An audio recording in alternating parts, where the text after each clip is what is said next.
Every night and every day, every night and every day, never forget to say La ilaha illallah. Never forget to say La ilaha illallah. Every night and every day, every night and every day, never forget to say La ilaha illallah. Never forget to say La ilaha illallah. When you're walking down the street, you see your time and repeat and say in every heartbeat La ilaha illallah. When you're walking down the street, you see your time and repeat and say in every heartbeat La ilaha illallah. Every night and every day, every night and every day, never forget to say La ilaha illallah. Never forget to say La ilaha illallah. প্রত্যেক রাতে, প্রত্যেক দিনে, প্রত্যেক রাতে, প্রত্যেক দিনে বলতে ভুলে যেও না লা ইলাহা ইল্লাল্লাহ। প্রত্যেক রাতে, প্রত্যেক দিনে বলতে ভুলে যেও না লা ইলাহা ইল্লাল্লাহ।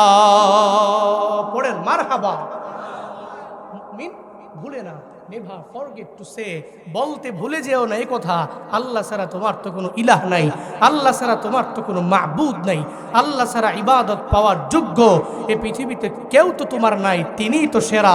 তোমাকে তৌফিক তো তিনিই দেন, চলার মতো ক্ষমতা তিনিই দেন, হাঁটার মতো ক্ষমতা তিনিই দেন, তোমার খাওয়ার মতো ক্ষমতা তিনিই দেন, প্রতিটা লোকমা দেওয়ার ক্ষমতা তিনিই দেন, তোমার মৃত্যুর গ্যারান্টি একমাত্র তিনিই দিতে পারে। জিন্দেগিতে কয় বছর এই দুনিয়াতে বাঁচবা এই জিনিসটা শুধুমাত্র তিনিই জানে। তাহলে সব যেহেতু তিনার, চলার পথেও স্মরণ করবা তার এই। When your walking down the street, তুমি যখন পথের মধ্যে হাঁটাহাঁটি করবা, চলাচল করবা, তখনও তোমার প্রত্যেকটা হার্টবিট, তোমার শ্বাস প্রশ্বাসে নিঃশ্বাসে তুমি এটা বলতে থাকো, এই যে শ্বাস বের করলাম, ভিতরে কি নিতে পারবো কি পারবো না এ ব্যাপারে গ্যারান্টি পৃথিবীর কোনো শক্তি আমাকে দিতে পারবে না। একজন বলতে পারে, তিনি কে? আরো জোরে বলেন না কে? আল্লাহ ছাড়া কেউ বলতে পারবে? পারবে। যুবকেরা একজনরে ভালো করে চিনে, যার নাম হলো মাইকেল জ্যাকসন। যুবকদের মোবাইলে এখনো ইউটিউবের মধ্যে দেখা যাবে ডাউনলোড করে মাইকেল জ্যাকসনের গানও শুনে, দেখা দেখা নিজেও ড্যান্স করে। মাইকেল জ্যাকসন কেমনে ড্যান্স করে, নিজেও ড্যান্স করে। ওই মাইকেল জ্যাকসনের ইতিহাস এমন কেউ নাই বান্দা তোমরা জানো না, ওনার ব্যাপারে ভালো করেই জানো। মাইকেল জ্যাকসন চিন্তা করলো, এই দুনিয়াতে আমার 150 বছর বেঁচে থাকা লাগবে। 150 বছর দুনিয়াতে বাঁচার জন্য 12 জন ডাক্তারও নিযুক্ত করে দিল। এই ডাক্তারেরা, আমি যখন খাবার খাবো এই খাবারটাকে বারবার টেস্ট করে আমার সামনে আনবা, যখন আমার 1 গ্লাস পানি দিয়া দিবা, ওই পানিটা দেওয়ার সময়ও 2-3 বার 4 বার 5 বার টেস্ট করার পরে এরপরে আমার কাছে আনবা। কারণ আমার মনে বড় চিন্তা, 150 বছর এই দুনিয়ার ভোগ্য সামগ্রী আমার ভোগ করা লাগবে। আল্লাহ কয়, দুনিয়ার কোনো ডক্টর তোরে বাঁচাইতে পারবে না, দুনিয়ার কোনো কবিরাজ বাঁচাইতে পারবে না, দুনিয়ার কোনো গণকেরা বলতেও পারবে না কোন জায়গায় কোন সময়ে বান্দা তোমার মরণ হয়ে যাবে। ওই মাইকেল জ্যাকসন এত চেষ্টা করার পরেও আল্লাহ কয়, সব জীবন দেওয়ার মালিক তো আমি আল্লাহ, সব আমার হাতের মধ্যে রেখে দিলাম। তোর ডক্টরের হাতে না, তোর মায়ের হাতে আমি আল্লাহ রাখি নাই, বাবার হাতের মধ্যে রাখি নাই, কবিরাজের হাতের মধ্যে রাখলাম না, গণকের হাতের মধ্যে রাখলাম না। কোন সময় মালাকুল মউত পাঠানো লাগবে এটা আমি আল্লাহ ভালো করেই জানি। যখন আমি বলবো এই মালাকুল মউত আমার বান্দার দরবারে যাও, তার রূহটাকে কবজ করে আমি মালিকের দরবারে নিয়ে আসো, মালাকুল মউত সঙ্গে সঙ্গে ওই বান্দার দরওয়াজায় হাজির হয়ে যাবে। মাইকেল জ্যাকসন, যার টাকার অভাব নাই, একটা গান গাইলে প্রায় মিলিয়ন মিলিয়ন ডলার যার হাদিয়া, এগুলা মানুষ ইচ্ছা করে তাকে দিয়ে দিল। এত পরিমাণে টাকা, এত পরিমাণে বাড়ির মালিক হয়ে গেল, এত দামি দামি দুনিয়ার ভোগ্য সামগ্রী ভোগ করলো, কিন্তু চেষ্টা করেছে 150 বছর বাঁচার জন্য পারে নাই। 50 বছরে আমার মাওলা কয় এই মালাকুল মউত যাও যাও, ওই ব্যক্তির সামনে যাও, তার থেকে রুহটাকে কবজ কইরা নিয়ে আসো। এর মানে হলো যেই জায়গায় মাইকেল জ্যাকসন 150 বছর পর্যন্ত বাঁচতে পারে নাই, আমার মতো জুনায়েদ আল হাবিব, কারি আবু রায়হান কাইয়ুম মোল্লা বাজান, আমগো মতোই শ্রোতারা একজনও মরণের গ্যারান্টি বান্দা দেওয়া যাবে না। একজন জানে, চিল্লায়া বলো তার না, ইয়া ইলাহি তো মেরা মালিক है, या इलाही तो मेरा खालिक है, या इलाही तो मेरा हन्नान है, या इलाही तो मेरा मन्नान है। মরণের গ্যারান্টি কেউ দিতে পারবে? বলেন না, বলেন না পারবে? এই জন্য প্রত্যেকটা হার্ট বিটেই, প্রত্যেকটা নিঃশ্বাসে প্রশ্বাসে আমরা একজনকে স্মরণ করব। তিনি কে? আরো জোরে বলেন, তিনি কে? মৃত্যু পর্যন্ত এই রবকে স্মরণ করে চলার তৌফিক আল্লাহ সবাইকে দান করেন। সকলেই পড়িয়া আমিন। সম্মানিত হাজির, আমি সূরাতুল মুমিনুন থেকে 5টি আয়াতে কারিমা তিলাওয়াত করেছি। সূরাতুল মুমিনুন ঈমানদারদের সূরা। কাদের সূরা? বলেন না, বলেন না, কাদের সূরা? ঈমানদারদের সূরা। মনে রাখবেন, যে ব্যক্তি ঈমান আনে ও ব্যক্তি মুমিন। যে ব্যক্তি ঈমান আনে সে কি? মুমিন। যে ব্যক্তি ইসলাম ধর্ম গ্রহণ করে ওই ব্যক্তি মুসলমান। যে ব্যক্তি নেফাকি করে, কপটতা অন্তরে নিয়ে চলে, সে মুনাফিক। যে ব্যক্তি শিরিক করে ও মুশরিক। যে ব্যক্তি তাকওয়া নিয়ে চলে ও মুত্তাকি। প্রত্যেকটাই ইসমে ফাইলের সিগা, প্রত্যেকটাই। যে ব্যক্তি যেটা করে সে তো অবশ্যই ফাইল এবং কর্তা। যে ব্যক্তি ঈমান আনে ওই ব্যক্তি হচ্ছে মুমিন।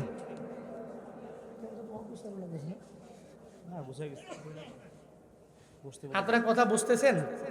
হ্যাঁ, একটু ওই যে যখন শুকিয়ে যাবে পানি, শুকায় গেলে একটু বসে পড়েন, নাহলে মজা লাগবে না।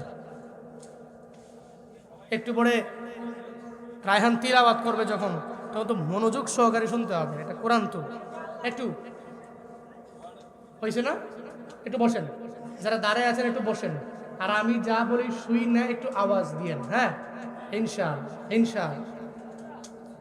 সূরাতুল মুমিনুন, আল্লাহ পাক মুমিনদের ব্যাপারে বলেছেন, মুমিন ঈমানদার মুমিন হওয়ার পরে কোন কোন গুণে গুণান্বিত হওয়া লাগবে।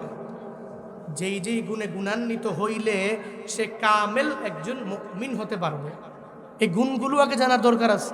এখন আমরা যে মুমিন, আমাদের বাবা মুসলমান, মা মুসলমান ছিল, এদের ঘরে জন্ম নিছে, তো নাম রাখছে জুনায়েদ আল হাবিব, নাম রাখছে বাইজিদ, নাম রাখছে বোরহান, নাম রাখছে।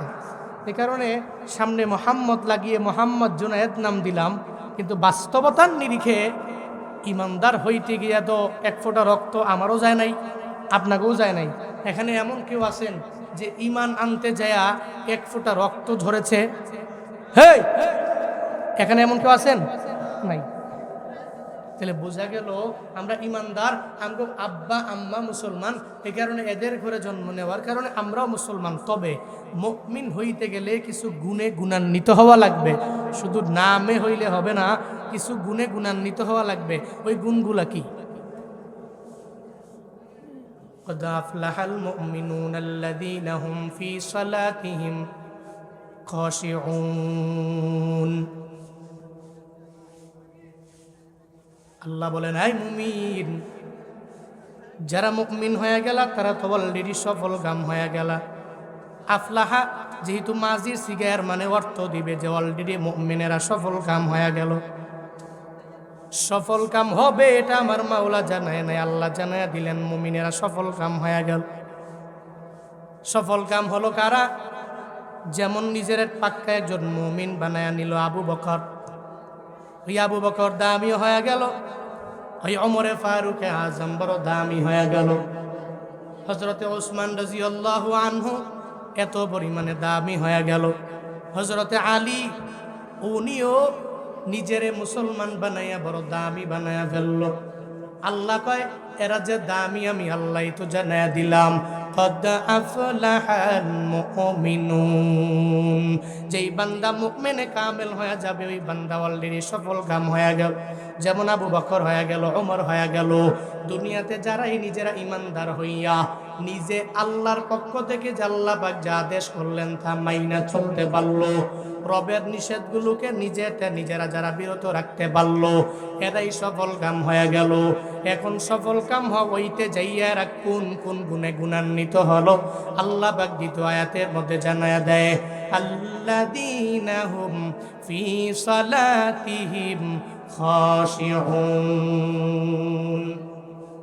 আল্লাহ পাক বলেন দুনিয়াতে যারা মুমিন হবে এদের এক নম্বরে গুণ হবে এরা নামাজি হয়ে যাবে, এরা মুসল্লি হয়ে যাবে। এই কারণেই মুসল্লি হওয়ার কারণে মুসল্লি হইয়া পরে আবার নিজের খাশিনদের অন্তর্ভুক্ত বানায়া নিবে। এরা এত পরিমাণে বিনয়ী হয়ে যাবে। বিনয়ী হয়ে যাওয়ার কারণে এরা এত পরিমাণে সফল কাম হয়ে যাবে।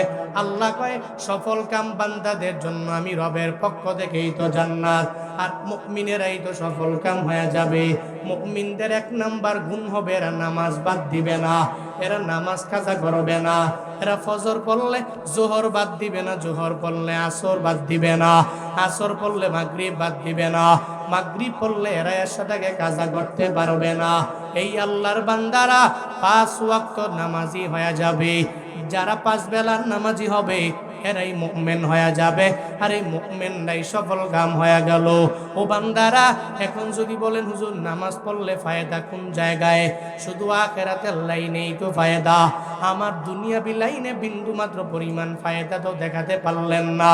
ও বান্দারা যদি মনে করো দুনিয়াবি লাইনের ফায়দাও তোমার লাগবে, তাহলে দুনিয়াতেই নামাজ পড়ে অনেক বান্দারা কামিয়াব হয়ে গেল। দুনিয়াতেই বড় বড় যাজা আমার মাওলার পক্ষ থেকে পাওয়া গেল। কুফা নগরের মধ্যে এক আল্লাহর বান্দা ছিল কুলি। ওই কুলির কাজ হলো কুলির নামাজ পড়ে 5 ওয়াক্ত নামাজও পড়ে, রোজাও রাখে, নেক আমলও করে।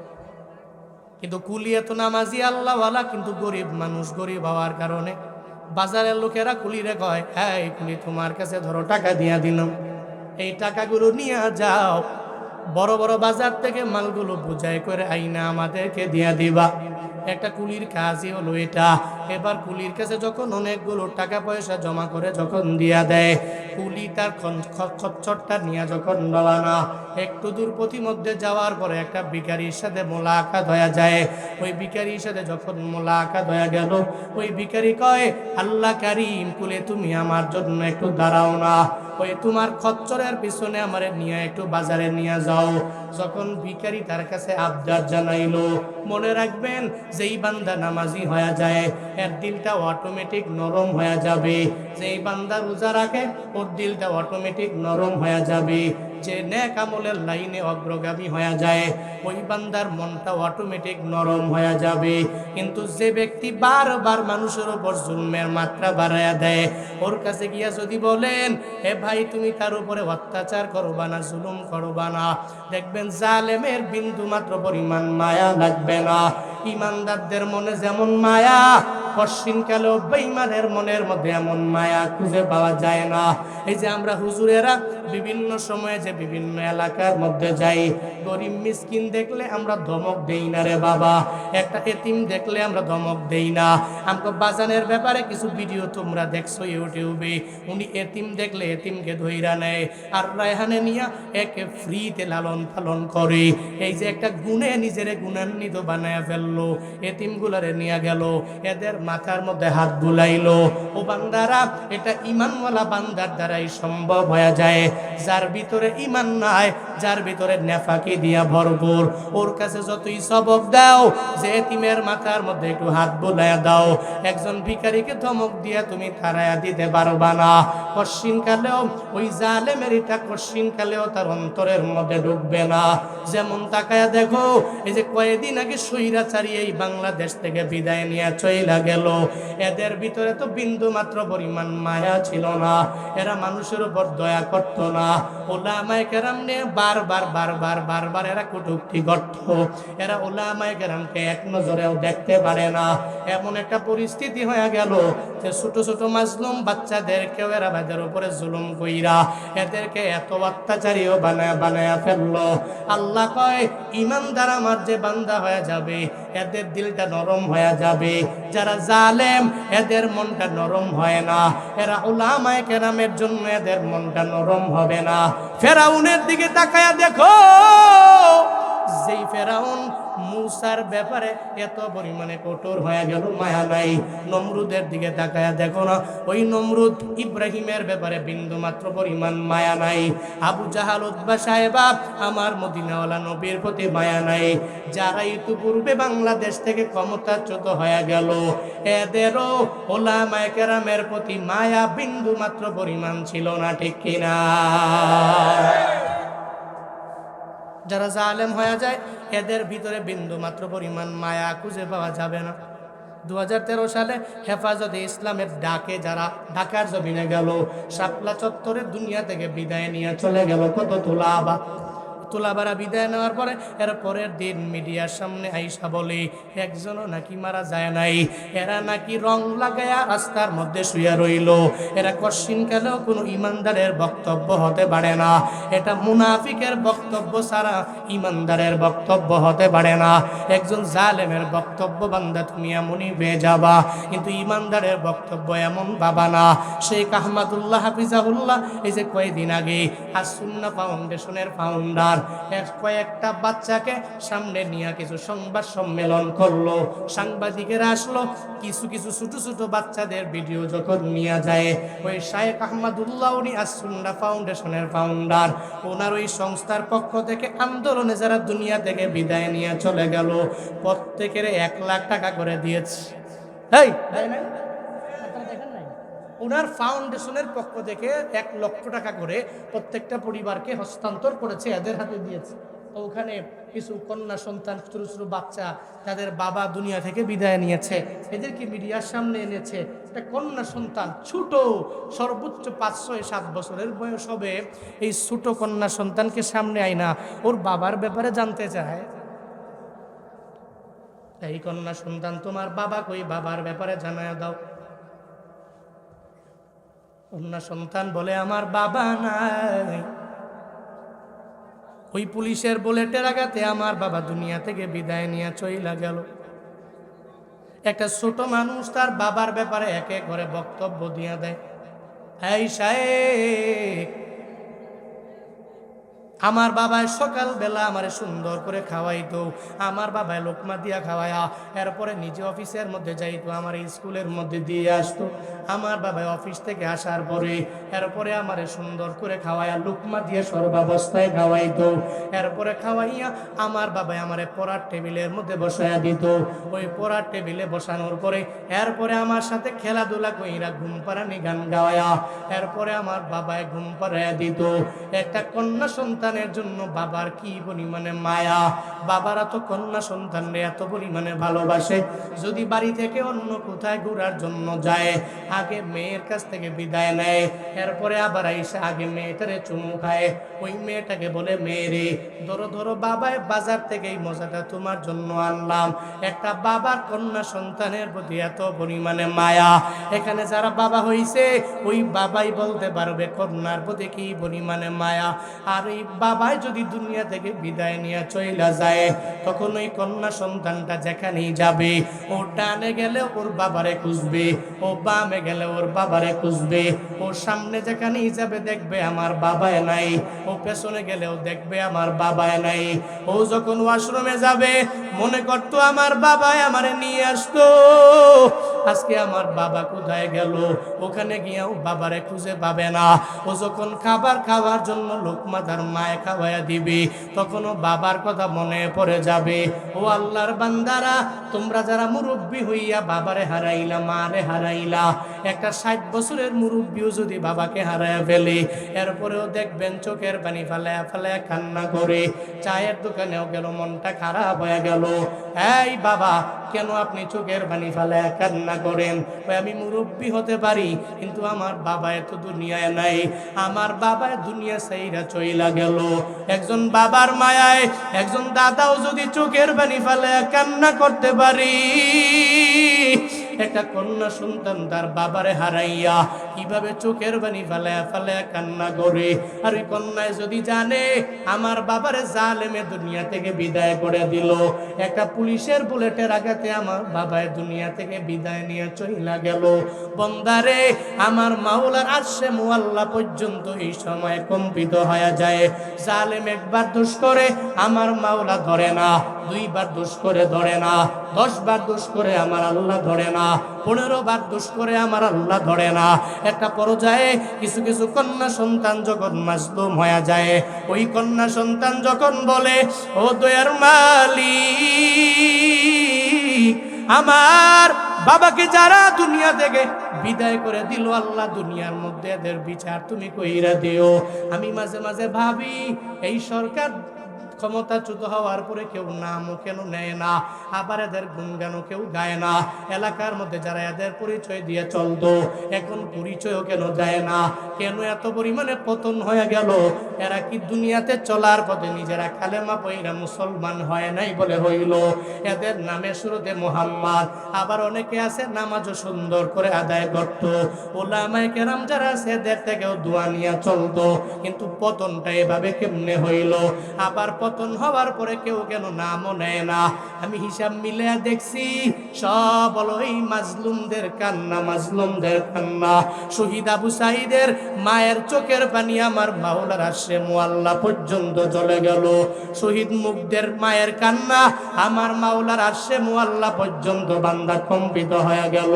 ওই যে কন্যা সন্তানটা তার বাবাকে দুনিয়া থেকে হারাইয়া এই যে চোখের পানি ফালাইয়া বাবার জন্য কান্না করলো, এই বাবার জন্য কান্নাটাই আমার আরশে মুআল্লা পর্যন্ত কম্পিত হয়ে গেল। আল্লাহ কয়, এই জালেম, আমি আল্লাহ ধরি না, ধরি না, ধরি না। এখন ধরছি, একটারেও হারিকেন দিয়া খুঁজে পাওয়া যাবে না, ঠিক কিনা? দুনিয়াতে যারা জালেম, এদের ভিতরে বিন্দু মাত্র পরিমাণ মায়া থাকবে না, দরদ থাকবে না, দয়াও করবে না। এই মাটির মানুষ যারা ইমানদার হয়ে যাবে, মাটির মানুষ হয়ে যাবে, এদের অন্তরের মধ্যে আমার মাওলার ভয়ও থাকবে, এরা দয়া নিয়ে আগায় যাবে। বলতেছিলাম, ওই পুলিশ সামনে একটা ভিখারি দাঁড়ায় গেল। ভিখারি কয়, আল্লাহ কারীম, হ্যাঁ পুলি তুমি কোথায় যাও? বলে, আমি বাজারে যাব, আমারে খচ্চরের পিছনে নিয়ে নাও, এরপরে আমাকে সঙ্গে করে লইয়া যাও, আমিও ওই বাজারের মধ্যে যাইতে চাই। এবার কুলি তো মানুষের উপর দিয়া দেখে, তার ভিতরে ভিতরে কি আছে জানে না, সঙ্গে সঙ্গে লইয়া লইল। কয়ে, দাঁড়াও, তুমি আমার খচ্চরের পিছনে ওঠো, তোমাকে সঙ্গে করে নিয়ে যাব। একটু দূর যাওয়ার পরে যখন দ্বিমুখী একটা রাস্তা চলে আসলো, এর মানে এই 2টা রাস্তা দিয়ে এই বাজারে যাওয়া যাবে। বড় বাজারে একটা রাস্তা দিয়ে অনেক মানুষ যায়, আর একটা রাস্তা দিয়া মানুষ যায় না। এবার প্রতিদিন মানুষগুলো যেই রাস্তা দিয়া বড় বাজারের মধ্যে যায়, ওখানে যাওয়ার পরে ভিখারি কয়, আইকুলি কোন রাস্তা দিয়া যাবা? বলে, যেই রাস্তা দিয়া মানুষ যায় ওই রাস্তা দিয়াই যাব, যেই রাস্তায় জনমানুষ নাই ওই রাস্তায় যাওয়া যাবে না, ডাকাতের ভয় থাকতে পারে। ওই ভিখারি কয়, প্রতিদিন তো এই রুট দিয়াই যাও, আজকে এই রুট দিয়ে যাওয়ার দরকার নাই, আজকে তোমার এই রুটে নিয়ে যাব। এই রুটে নিয়ে যাইতে পারলে খচ্চরটা সুন্দর করে তোমার খাইয়া পেট ভরে যাবে, এরপরে সঙ্গে করে লয়া আমরা গন্তব্যস্থানেও বুঝতে পারবো। কুলি তো মুমিন, ঈমান আনার কারণে মনটা বড় নরম। এরপরে ভিখারিরে কয়, চলো চলো ভিখারি, আমার সঙ্গে রওনা হও, অসুবিধা নাই, তোমার পথে আজকে মানবো। যেই রোডে দিয়া মানুষ যায় না ওই রোডে দিয়া যখন রওনা, পথিমধ্যে যাওয়ার পরে দেখে জঙ্গল। ওই জঙ্গলের ভিতরে রাস্তা যখন হারায় ফেললো, কুলি ডাক দিয়া কয়, ভিখারি এখন তো রাস্তা পাওয়া যায় না, রাস্তা কোথায় আগে বলো। কয় রাস্তা কোথায় এটা বলার আগে একটু দাঁড়াও, আগে আমার আগের পরিচয়টা তোমারে আমি দিয়ে দেই।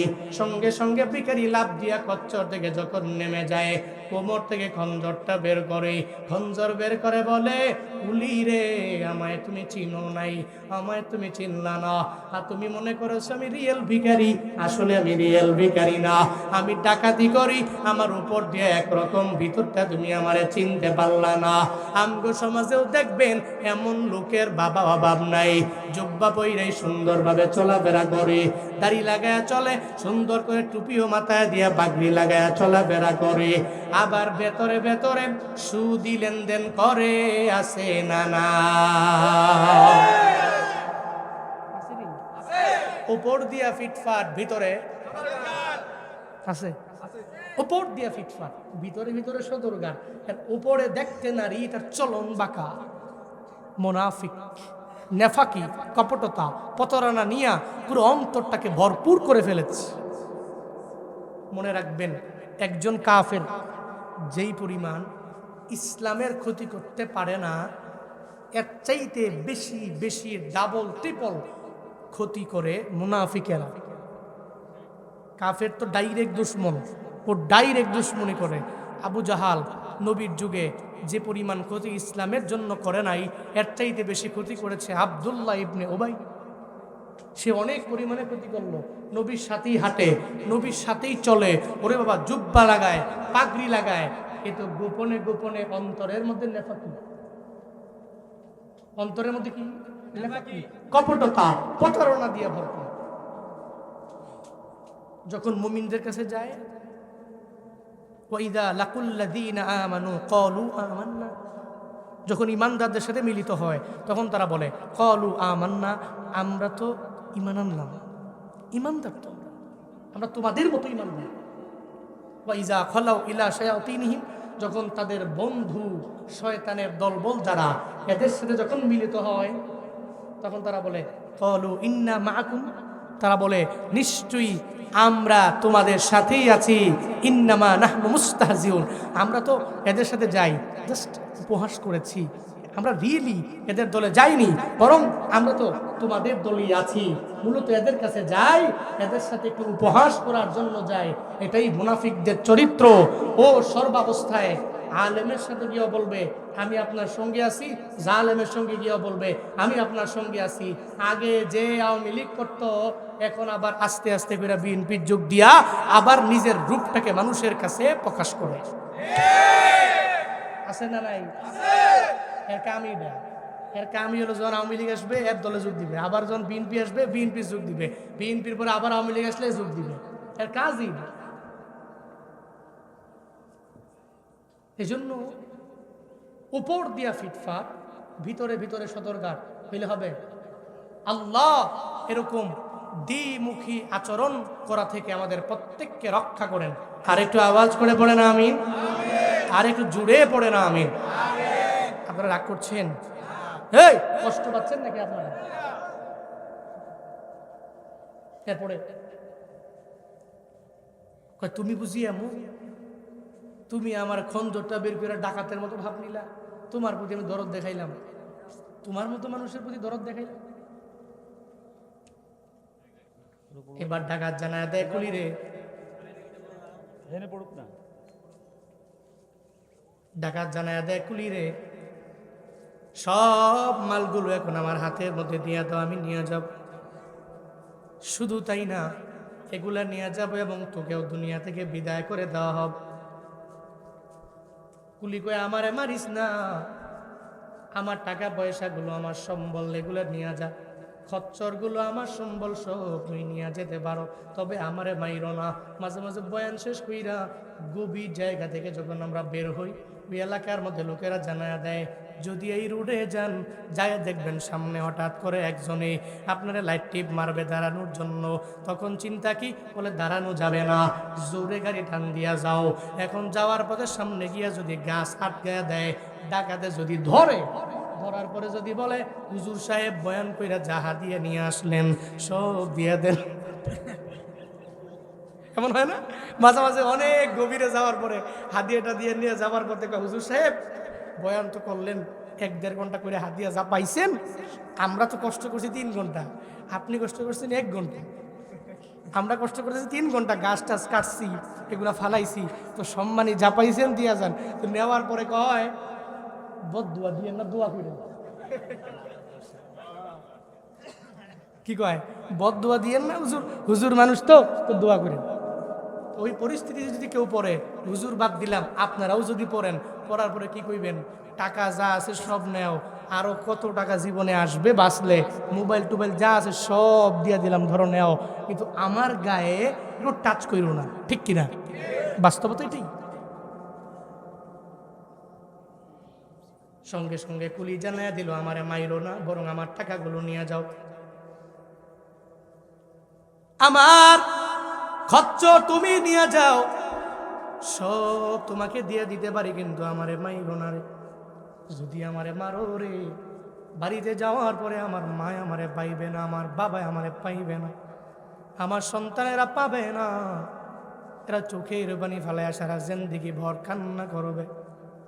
ধরো ধরো এই টাকাগুলো তোমার চাইছো, তোমারে দিয়া দিলাম, এই খচ্চটগুলো তোমারে দিয়া দিলাম, সব তোমারে দিয়া দিলাম, এগুলা নিব, আবার তোরে দুনিয়া থেকেও বিদায় করে দিব, এগুলা নিয়েও তোরে মারবো, কারণ তোরে না মারলে বাজারে গিয়া বইলা দিবা, আমার নাম কইয়া দিবা, এরপর আমাকে এরা দুনিয়া থেকে বিদায় করে দিবে। ওই অসুবিধা নাই, যদি আমারে মারতে যাও মারবা, অসুবিধা নাই, তবে দাঁড়াও, ওই হুজুরের কাছ থেকে আমি বয়ান শুনলাম, মুমিন যখন বিপদের মধ্যে পড়ে যায়, মুসিবতের মধ্যে পড়ে যায়, একটা ঝামেলার মধ্যে মুমিন যখন পইরা যায়, ও দুনিয়ার মানুষের জানায় না, একজন রে জানায়, চিল্লায়া বলো তার না। এই যুবকেরা, জীবনে কত বিপদে পড়েছো, জীবনে চলার পথে কত বড় বড় মুসিবতের মধ্যে তোমরা পইরা যাও রে বাপ। ফেসবুকে স্টোরি দিয়া দাও, একটা বিপদের মধ্যে পড়ে গেলাম, ডিপ্রেশনে পড়ে গেলাম, তোমরা রিলস বানায় পরে আপলোড দিয়া দাও, মানুষের জানাও আমি বিপদে পড়লাম, মুসিবতে পড়লাম, বন্ধু বান্ধবের মেসেজ করে আগে জানায়া দাও। কিন্তু না রে বাবা, তোমার আমার জন্য তো আমার মাওলা আছে, ওয়া মিনাল লাইলি ফাতাহাজ্জাত বিহি নাফিলাতাল লাক আসা আইয়াবআসাকা রাব্বুকা মাকামাম মাহমুদা। আল্লাহ পাক তোমার আমার জন্য তাহাজ্জুদের নামাজ রাখলেন, ওই নামাজের সময় বান্দা তুমি মুসল্লায় দাঁড়ায়া যাও, ওই সময় আমার মাওলার দরবারে 2 রাকাত 4 রাকাত নামাজ আদায় করে আল্লাহকে জানাও না, আল্লাহ গো বড় একটা বিপদের মধ্যে পড়ে গেলাম, একটা বড় মুসিবতের মধ্যে আমি পইরা গেলাম রে মাওলা, এই বিপদ থেকে তুমি আমারে বাঁচাইতে পারো, এই মুসিবত থেকে তুমি আমারে বাঁচাইতে পারো রে আল্লাহ।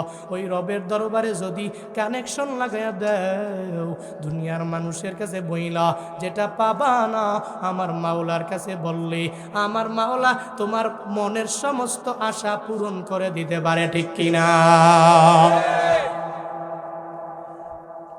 আমার মাওলার সাথে কানেকশন লাগাও। মনে মনে চিন্তা ভাবনা করে, হুজুরের কাছ থেকে তো বয়ান শুনছিলাম, মুমিন বিপদে পড়ে গেলে নামাজে দাঁড়ায়া যায়, এবার কুলি কয় তুই আমারে মারবি, অসুবিধা নাই, তবে দাঁড়াও 2 রাকাত নামাজ পড়ার জন্য সুযোগ দাও, আমি 2 রাকাত নামাজ আদায় করব, এরপরে নামাজের পরে আমারে মাইরু, আমারে কাইটো, আমারে দুনিয়া থেকে বিদায় করে দিও, কোনো অসুবিধা হবে না। এবার ডাকাতে কয় তোর মতো কত নামাজিরে আমি দুনিয়া থেকে বিদায় করে দিয়েছি, ওই সামনে তাকায় দেয়, এরা দুনিয়া থেকে বিদায় নিল, এরা দুনিয়া থেকে বিদায় নিয়েছে, এর আগে নামাজও বলল, কিন্তু এদের নামাজ আমার খঞ্জর থেকে একজনও বাঁচাইতে পারে নাই, এদের নামাজেও বাঁচাইতে পারে নাই। তুই নামাজ পড়বি আর আমার হাত থেকে বাইচে যাবি এমন হবে না। এরপরও কুলি কয় আমারে 2 রাকাত নামাজের জন্য সুযোগ দিয়া দাও, অসুবিধা নাই, দিয়া দিলাম। এবার কুলি যখন একনিষ্ঠ চিত্তে যখন নামাজে দাঁড়ায় গেল, ওই নামাজে দাঁড়ায় আমার আল্লাহর দরবারে আবদার জানায়, সঙ্গে সঙ্গে সূরা ফাতিহা পড়ার পরে কোনো আয়াতগুলির মনে আসে না, বিপদে যখন পড়ে যায়, মুসিবতের মধ্যে যখন পড়ে যায়, আমার মাওলার দরবারে আবদার জানায় আল্লাহ আম্মাই ইউজিবুল মুস্তার, আম্মাই ইউজিবুল মুস্তার, এটা বারবার বলে আমার মাওলার দরবারে বলে, ও দয়ার মালিক,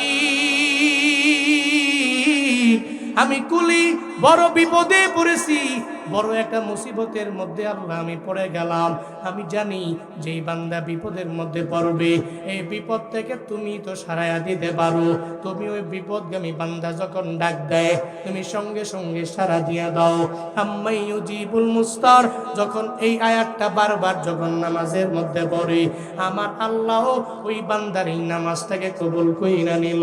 আল্লাহ কয়, এই জিবরাইল, একটা বাঘের বেশ ধইরা বাঘের উপরে একটা মানুষের মতো হইয়া তোমার মাথার মধ্যে বড় একটা লোহার টুপি পইরা তুমি তরবারি নিয়ে যাও, আমার এই কুলি বান্দাটারে বাঁচায় দাও।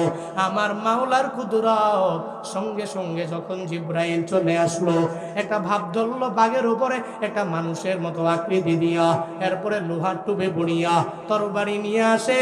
ওদিকে যখন কুলি দাঁড়ায় দাঁড়ায় আমার মাওলারে ডাক দেয়, আম্মাই ইউজিবুল মুস্তার, আম্মাই ইউজিবুল মুস্তার, যখন বারবার যখন নামাজের মধ্যে এটা বলে, আল্লাহকে ডাক দেয়, ওই পর্যায়ে যখন ওই ফেরেশতা জিবরাইল আসলো, আয়েশার ডাকাতটাকে দুনিয়া থেকে বিদায় করে দিল, তার দেহ থেকে গর্দানটাকে আলাদা করতে দেরি জমির মধ্যে পড়ল, ওই পুরো দেহটাই সঙ্গে সঙ্গে জমিনকে আল্লাহ অর্ডার দিলেন, এই জমিন, আমার কাছের বান্দাকে সে হাত তোলার জন্য তরবারি ধরলো, ওকে দুনিয়াতে রাখা যাবে না, বরং তার পুরা বডিটা জমিন থেকে আগুন উঠায় দাও, আগুনে তারে পুরে পরিপূর্ণ সারকার বানায় দাও।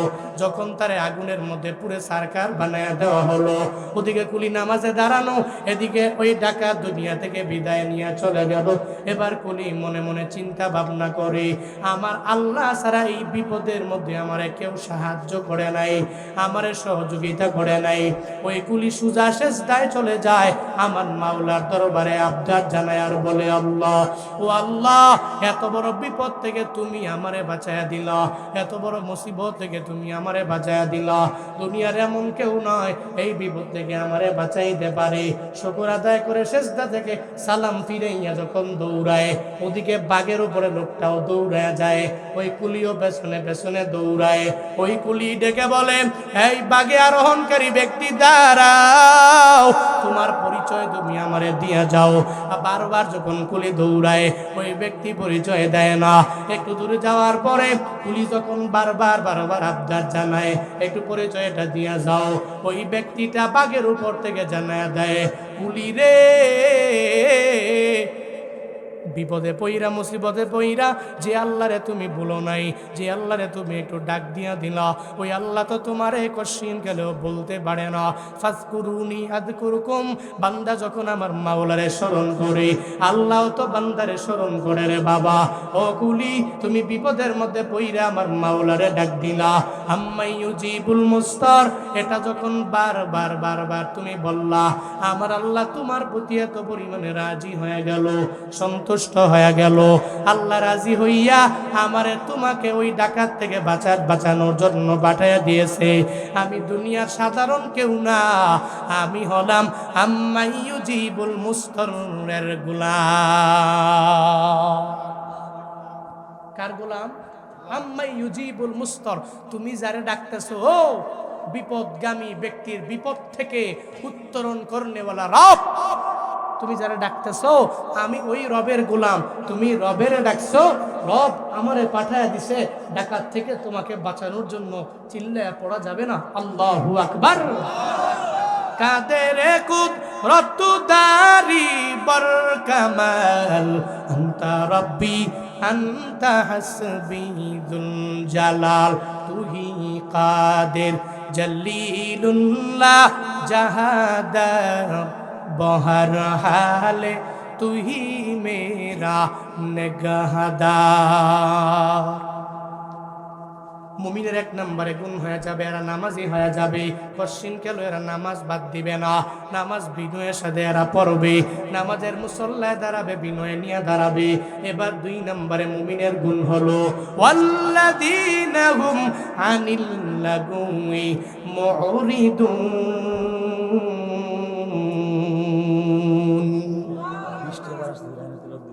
আবার আসতেছে নাকি? ওয়াল্লাযীনা, শেষ করে দিই আমি, ওয়াল্লাযীনা হুম আনিল লাগুই মুরিদুন। মুমিনের গুণ হলো মুমিন কশিনকালেও অনর্থক কোনো কথাবার্তা বলবে না। এরপরে মুমিনের গুণ হলো ওয়াল্লাযীনা হুম লিয-যাকাতি ফাইলুন। মুমিন যাকাত ফরজ হলে যাকাত প্রদান করবে। এরপরে মুমিনের গুণ হলো ওয়াল্লাযীনা হুম বিফুরুজিহিম হাফিজুন। মুমিন সর্বাবস্থায় তার লজ্জাস্থানের হেফাজত করে, তার জিহবার হেফাজত করে মুমিন চলবে। এই মুমিনেরা, নাম করা নামে নামে বলো মুমিন হয়ে লাভ নাই। নিয়ত করুন আজকে থেকে যে আমরা মুমিন হওয়ার জন্য যেই গুণে গুণান্বিত হওয়া লাগবে, ওই গুণগুলো অর্জন করে নিজের খাঁটি মুমিন বানাবো। পারবো তো ইনশাআল্লাহ? পারবো তো ইনশাআল্লাহ? আল্লাহ আমাদের প্রত্যেককে খাঁটি মুমিনদের অন্তর্ভুক্ত বানায়া দেন। আল্লাহ আমাদের সবাইকে খাঁটি মুসলমানদের অন্তর্ভুক্ত বানায়া দেন। সকলে চিল্লায় একবার করে পড়ে না আমিন। আর জোরে পড়ে না আমিন। আর একটু আওয়াজ করে পড়ে না আমিন। ইনশাআল্লাহ আপনাদের কাঙ্ক্ষিত মেহমান বিশ্বজয়ী কারি আবু রায়হান তিলাওয়াত করবে। ধৈর্য সহকারে বসবেন, শুনবেন। আমিও আছি।